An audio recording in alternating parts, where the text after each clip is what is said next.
Hello दोस्तों, आज हम लोग एक न्यू प्रोजेक्ट स्टार्ट किए हैं जिसमें कि एक्टिविटी यूज़र है और डेटा फ्लो है। Different types of data it's flowing, like how the configuration is. So हम लोग देखना चाहते हैं कि स्प्रिंग बूट में बेसिकली डेटा कैसे, कोड फ्लो क्या है जो सबसे ज़रूरी होता है। तो उसके लिए हम लोग पहले स्ट्रक्चर देखेंगे। तो ये सबसे पहले डेटा जो है वो कंट्रोलर लेयर में आता है। तो आप देख सकते हैं कि ये एक हमारे प्रोजेक्ट में जैसे कि हमने पैकेज बनाया है, तो ये कंट्रोलर लेयर है और कंट्रोलर लेयर से डेटा सर्विस लेयर में फ्लो करता है। जैसे अगर ये एक पैकेज है जैसे सर्विस लेयर, तो कंट्रोलर पहले डेटा सर्विस लेयर में बिजनेस लॉजिक में देगा, फिर सर्विस लेयर से रेपोजिटरी में देगा, जो अभी हम लोग नहीं बनाए हैं। तो ये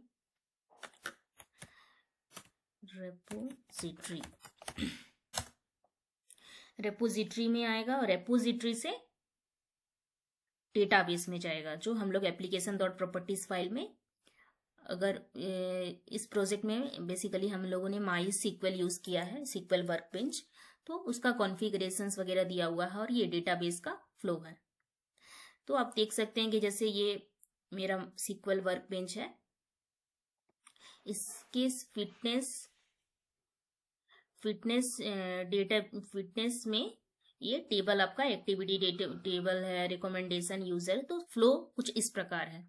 तो ये फ्लो जानना काफी जरूरी है। तो आप देख सकते हैं, तो पहला हमारा क्या होगा, ये कंट्रोलर लेयर से डेटा कहाँ जाएगा।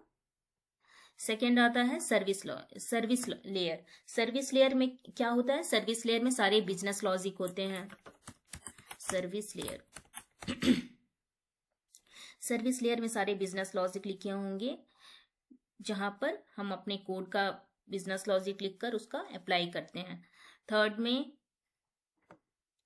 आएगा आपका रेपोजिटरी लेयर।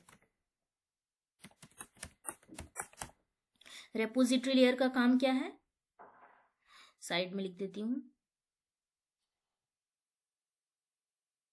रेपोजिटरी लेयर का काम है, एक सेकेंड, ये एरो से दिखाती हूँ।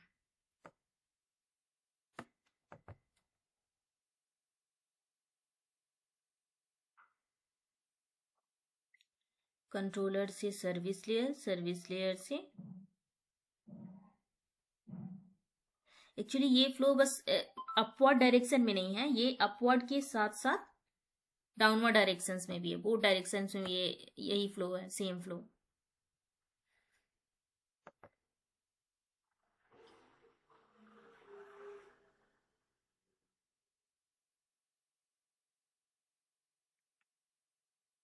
इसको ड्रैग कर सकते हो, बट ये ड्रैग हो नहीं रहे हैं।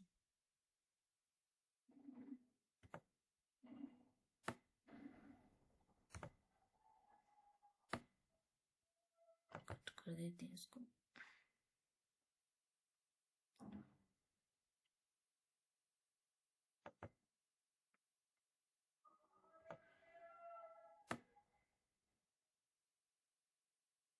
यही सही है।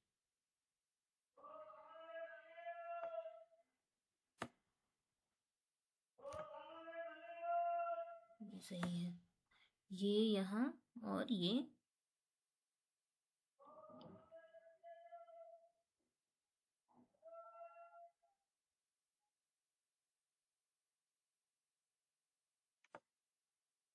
यहाँ। तो ये फ्लो कंट्रोलर लेयर है। कंट्रोलर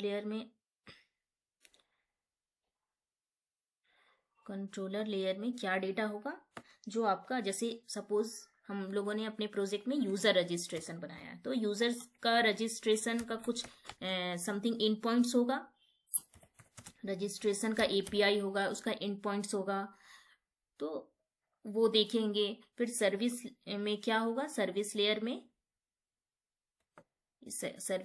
क्या होगा, सर्विस लेयर में कोई बिजनेस लॉजिक होगा, कैसे डेटा फ्लो करता है, कैसे रजिस्ट्रेशन के रिगार्डिंग कौन सा डेटा मुझे चाहिए उस यूज़र का। तो ये बिजनेस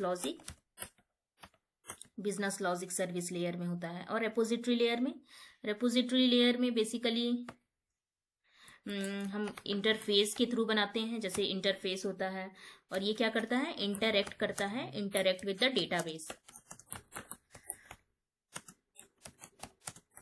विथ डीबी।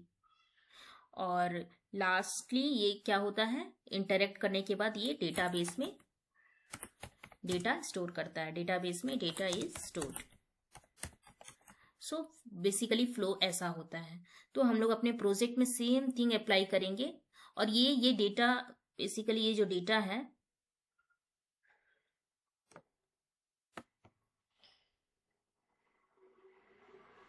ये रोटेट करने का, एक सेकेंड,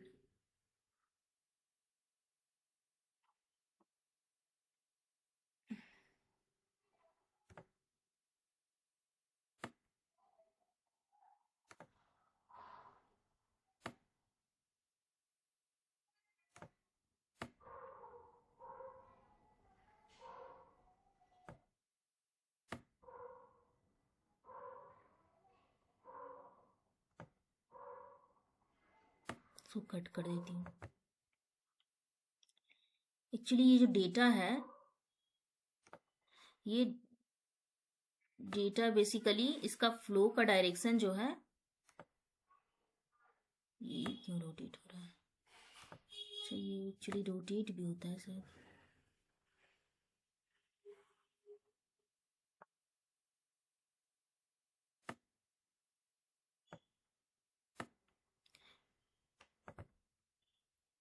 एक्चुअली ये डेटा जो है ये अपवर्ड डायरेक्शंस में दिखाते हैं। इसको कट कर देती हूँ।